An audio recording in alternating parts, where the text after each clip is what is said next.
Закрываете глаза, ставите палец в указанное место, уверенность или же даже самоуверенность. Отбегаете вот на эту текстурку, залазите, потому что все должно слишком так сложиться, чтобы она получилась. Вас могут надамажить. Он, конечно, здесь баганный, но здесь очень легко простреливать человека.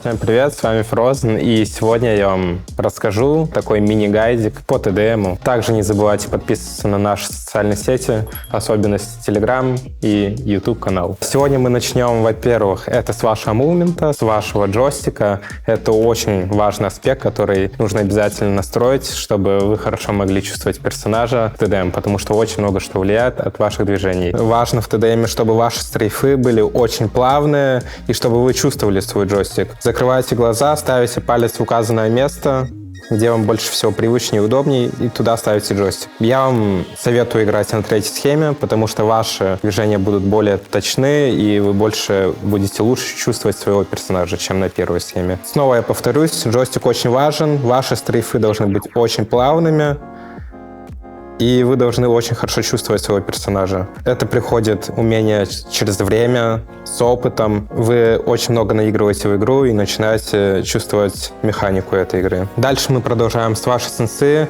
В TDM я советую вам ставить маленькую сенсу на палец. Условно, если вы играете без ускорения, то 60-50%, где-то так. И также гироскоп для кого как. Кто-то играет с очень низким гироскопом, кто-то играет с 400 гироскопом и также очень хорошо имит. На ваше усмотрение, но я вам советую играть со средним гироскопом, там условно 330 или 350. Главное, вот если вы играете против какого-то топа на рез, на результат, то не нужно никогда торопиться, нужно всегда в своей голове держать то, что этот соперник является обычным соперником, то, что он не сильный игрок.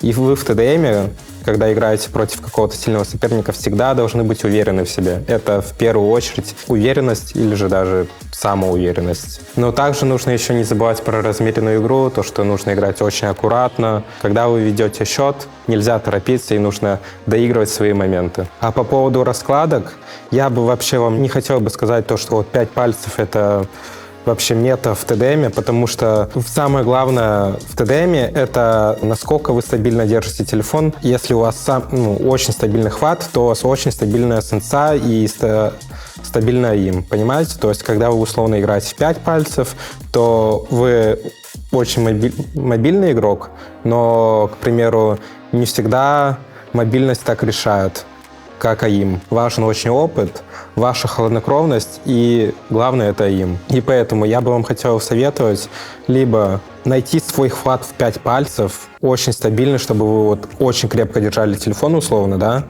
и вот чувствовали своего персонажа, чувствовали свою сенсу, и чтобы у вас не было всяких потрясываний и тому подобного. Или же, чтобы вы играли в 3 или 4 пальца. Но желательно это в 4 пальца, потому что там можно быть и таким полумобильным игроком, и иметь очень стабильный хват в игре.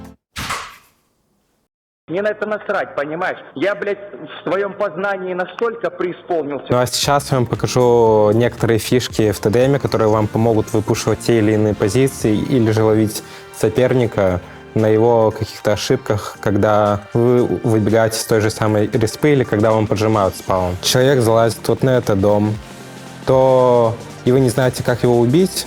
Очевидно, пушить его просто с броней в золотой. Можно, конечно, залазить на дом, и чтобы он слезал с этого домика. Но есть очень один хороший лайфхак, который я вот применяю, но вообще не вижу, чтобы его кто-то использовал из других игроков. Если вам везет со спауном, вы просто бежите к этому кусту, залазите на него. Он, конечно, здесь баганный, но здесь очень легко простреливать человека, который на домике. У него там сейва практически нет.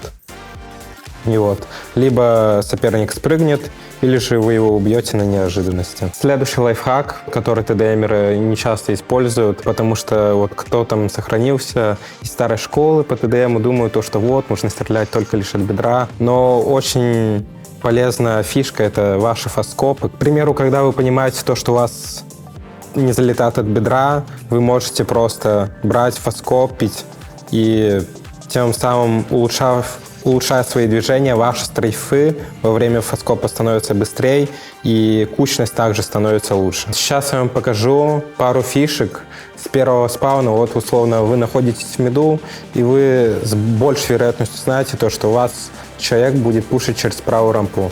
Вы, к примеру, отбегаете вот на эту текстурку, залазите. Если у вас 3х или нет, вы можете просто рандомно попрефать и убить вот так человека, который будет бежать. Попробуй пробеги сейчас, я попытаюсь тебя поймать. Что-то вроде такого у вас должно получиться. Вы должны залезть вот на эту самую верхнюю текстурку и прострелить человека, когда он будет выбегать с своего спауна к правой рампе. То есть можно спокойно на этом поймать человека. Следующая фишка, которая вам также очень сильно поможет о понимании, где находится соперник. К примеру, очень часто бывают файты, когда они происходят вот на этой рампе, вы находитесь в невыгодной позиции снизу. Зайти на миллисекунду в скоп, подойти вот сюда, пикнуть правым пиком и сделать точное постановление. И точно навестись на противника, поставить точный прицел, тем самым убив его. Следующая фишка у нас такова: когда вы немного можете ошибиться во время пика на контейнере, вас могут надамажить. Вот, к примеру, у вас на коцле, вы понимаете, что вы лоу, вы убегаете, вы встаете на этот бокс и простреливаете вот так человека, который пушит вас и догоняет, когда понимает, что он лоу хп. Такая неплохая фишка, которая также рабочая, и ее можно использовать один раз в каточке на неожиданности, это может сработать. Используйте, пацаны. Так, пацаны, следующая фишка, которая также очень немаловажна и редко кем используется, но она трудна в исполнении, потому что все должно слишком так сложиться, чтобы она получилась. Вас человек убивает, и вы видите по дэдкаму то, что он забегает в этот курятник и начинает вас пикать.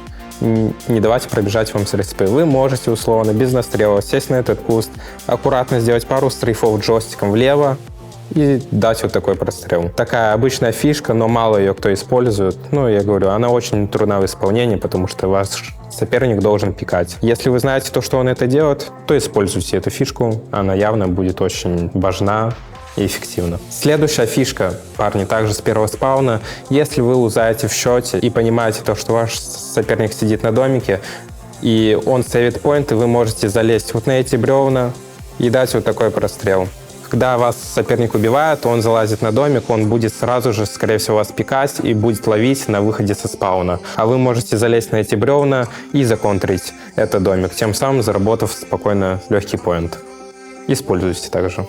Так, парни, всем спасибо большое за просмотр. Я постарался собрать самые такие эффективные фишки и объяснить вам всю базу ТДМа. Если вам действительно это помогло, то обязательно ставьте лайк, подписывайтесь на наши все социальные сети. Ссылочка в описании, в частности, на этот YouTube-канал. Всех люблю, всем спасибо большое за просмотр, всем пока.